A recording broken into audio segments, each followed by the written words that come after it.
Hey guys, Jay Siemens here. We got the new Garmin PS22 ice fishing bundle. It's my first time using it. I'm gonna give you guys a walkthrough and hopefully we'll catch some fish in the process.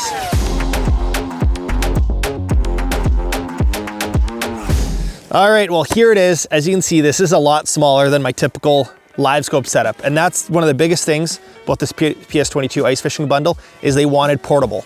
So there's no pole, it's lightweight, there's no black box, you're saving a lot of weight and size.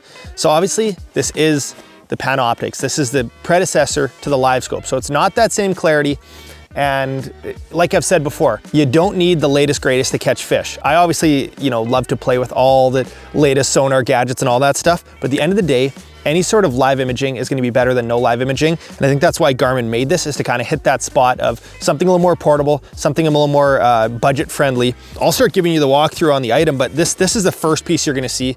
This is the PS22. This is a step before the live scope. Aaron did an amazing video with the PS22 back in the day on his pond showing what this technology can do. And it's basically just a step before live scope. It's still got that live view. The cone angle is different. We'll talk about that later. It's amazing technology. So this little clamshell on the bottom, since this is a poleless design, this allows you to switch between the orientation of the transducer. So right now it's in forward mode. There's actually 3 lines. There's 2 different options for forward mode. And then there's 1 option for down mode. You lock it in and that cord will slide up and down inside of it. And there you go if you're fishing in down view. Above it, you've got just your float to hold everything up. And then you'll also notice this cord is the ice fishing cord. So they also make the LVS 34 with this ice fishing cord, the IF. And basically it's just a more pliable, cold weather friendly transducer cord. It doesn't get as stiff. It plays really nice in the cold and it's just easier to deal with. And then going up here, this device, you can loosen it up and it actually spins on your transducer line. And this is what allows you to know which way your transducer is pointing, because historically with a pole, you have that arm and you see which way the handle's pointed and that's where the transducer is pointed. Well, in this case, it's got a couple little arrows on the end and you can loosen and tighten it. So you line it up in line with your transducer, you tighten it down, and then you know whichever way the arrow's pointed, that's the way your transducer's looking. So going up to the bundle, it's got the storage on the side for the transducer. You can also open up the back and tuck in all the cords if you want. This cord that comes with it that has the transducer, it's got an all-in-one cord. It splits off. One end is the sonar, one end is the power cord. So there's only 1 cord to bring along, punch into the back. This one's a lead acid, but you can also get a lithium version too online. And they also sell a version where you can have a 2D transducer and the live imaging transducer. Then going over to the front to the business part of it, this is the 7-inch EchoMap Ultra 2. It's got mapping. It's got traditional sonar. If you want to hook it up, you could keep this thing in the boat too if you had the, summertime transducer you want to put on there.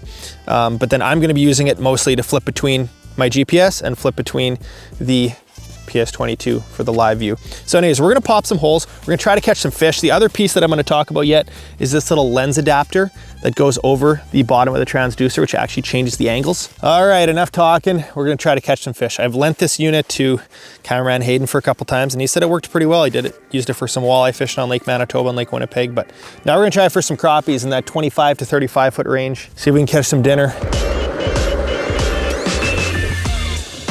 We'll start with down view. We'll see how that looks. First hole, like I said, there's a couple fish 5-10 feet to the side, literally almost right under. If we're gonna drill 1 hole, that's a pretty good one. All right, we dropped our first hole, drilled our first hole, and it's looking good. First impression is we drilled a good hole. There's a fish coming up to me. I can see him, my bait's just flickering there. He's gonna bump it any second. Oh, I had him. First drop. There's my jig dropping down, there's the fish. It's a different experience with the PS22 because it is a wider cone angle, but that's why they did send along that lens that you can put on top. So I'll show you guys that yet. Okay, we're gonna keep moving, do some hole hopping.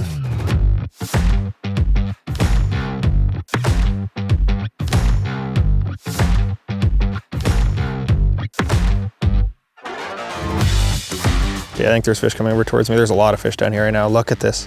He's following. He's following. There we go. You can see him coming up. There you go. Number 1. That guy's gonna come home. Cool, there's a lot of fish down there. We're gonna get intercepted. Look at this, we're dropping. We're dropping, he's coming up.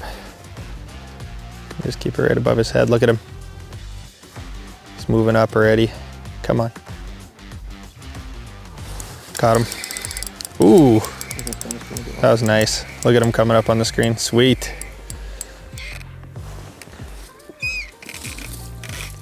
Cool. A little bit bigger. Number 2, there's quite the school of fish down there.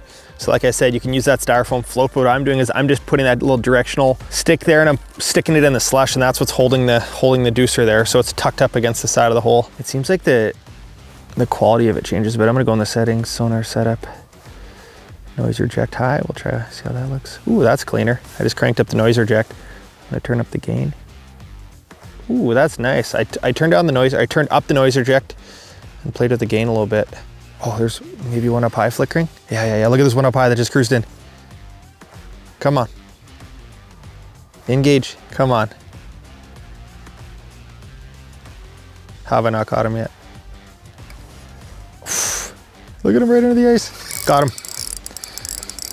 I think it's a crappie. I think it's gonna be a good one. Oh, it's a Cisco, I was right. I'm using a little tungsten jig. A little frostbite plastic on there. We're gonna keep that guy for pike bait. You can tell with the underbite, that means he's a Cisco. Overbite, whitefish. With any of these units, it's all about, you know, playing with the settings. This is literally my first time dropping this down and fishing with it. So it's worth messing around with the settings and figuring out how to get the cleanest image. But right there, you can see 1, 2, 3, 4 fish down there. This is a pretty good image right now. Here we go, this fish is racing up. You can see my jig flickering. This works good. This one's by far the biggest crappie. Oh yeah. New gear, new crappies. All right, so we're gonna talk about beams now. I'm gonna try that little lens that goes on the end of it, but the LVS34, the transducer, the live scope transducer you're seeing me use most of the time, that is 20 degrees by 135, okay? The PS22 is 57 by 120. So it's quite a bit wider there, which it allows you to see more, right? It allows you to see fish easier on that width, the 57, but it won't have that same accuracy, right? So you might see a fish, but it might be actually way further off to the side than you think. That's the pros and cons about the beam angles. And I almost threw this part away when it was in the box, this is a lens that you put on top of it. So without the lens, it's 57 degrees by 120. With the lens, it's 12 degrees by 120. All right, so it goes from 57 to 12 by putting this on. So we're gonna latch this on right there. Now we got that cone on there. So we're gonna drop back down and see if we can catch a couple more. There's a lot of fish under us. Yeah, so we're gonna turn the gain now. I'm gonna turn the gain down, and this will just make it a little easier to see things, because you don't need as much gain when you got that narrower cone. Even though that is a bit of a bigger fish higher up, I'm gonna try dropping down past into these other ones. So we're basically just fishing this mud basin, this depression, and it can kind of hold a little bit of everything. Ciscos, walleyes, crappies. Did a fish eat it? A fish ate it on the way down. That was funny. I'm like, why isn't my jig going down? Oh, I lost him. Shoot.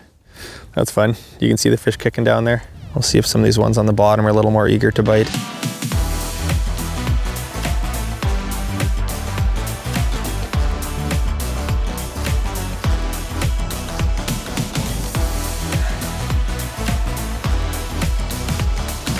All right, that was a good start. We drilled 2 holes and we caught a lot of fish. We almost have enough for a fish fry. I'm gonna feed my family, so we'll keep a couple more yet. But I'm always thinking about, how is this technology gonna fit into what I do? I was at the St. Paul Ice Fishing Show a few weeks ago, and I met the legendary Dave Gens, Mr. Ice Fishing. Met him for the first time, and he had the PS22 setup rigged on the handlebars of his Expedition, same sled as me. He had it set up as a run and gun type deal. That is the perfect scenario for how I see myself using it, because I want to have a graph on my handlebars anyways for my mapping, for my waypoints.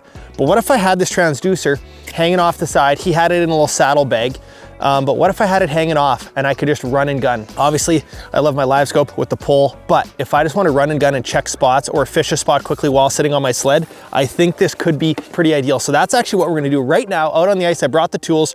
We're gonna disassemble this. We're gonna put it on the handlebars of my sled, and we're gonna try to catch some ultimate run and gun crappies. This should be pretty fast.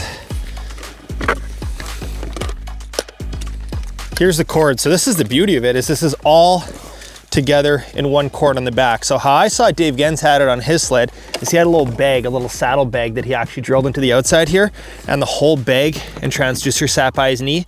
I don't mind that, but often my knees are hitting right against this. So I'm still trying to brainstorm where the transducer should sit. We will get the graph on. So All right, I got the bracket off. Normally there's a grip handle on the front of your handlebars. I took that off. I got this bracket from Arc Lab. It's made for mounting graphs onto snow machines specifically. It uses the same bolt hole. So now we're just gonna fix this on here.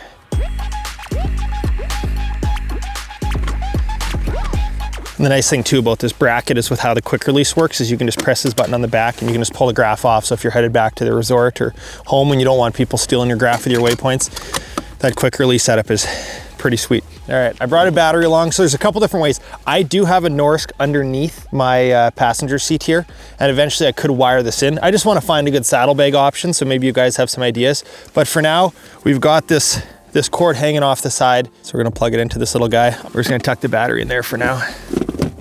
Well, it actually fits perfect. Not my cleanest rigging job, but it's just for purposes of showing you how I think this can be used. So now I'm driving around, I get the auger on my lap, pop a hole. I'm gonna show you guys. We're gonna try to catch a couple more fish with this mobile setup, like right here, having the graph right at your fingertips. If you do any sort of backcountry or any sort of fishing on your snowmobile, it is very nice to have a GPS on there, but to be able to actually use it for fishing as well, you know, dual purpose, I think that's pretty awesome. So throw my helmet on, we'll drive around a little bit, we'll pop some holes and try to catch a couple fish with this live imaging on my dash of my snowmobile. Pretty sweet.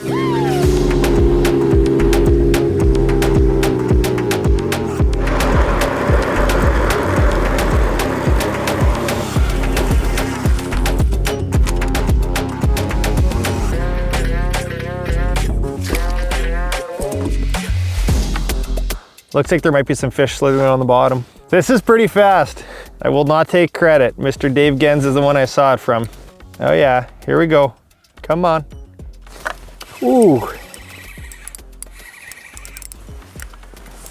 Hey, this is good. Tuck it in the little meat pile here. He's coming. He's coming.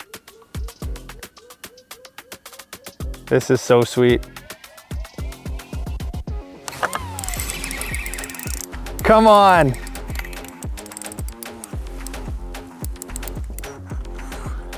He's coming. He's coming.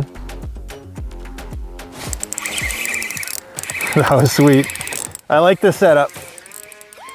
They talk about getting the tiller belly. Well, I might get the snowmobile belly. Pretty sweet. I like this setup. I liked it with the portable kit, but right here on the dash of my sled, that is unbelievable. All right, well, we are using the Royal Flush, the 36 Light, which is one of my favorite crappie rods. And these fish, I don't think I've seen any anglers lately.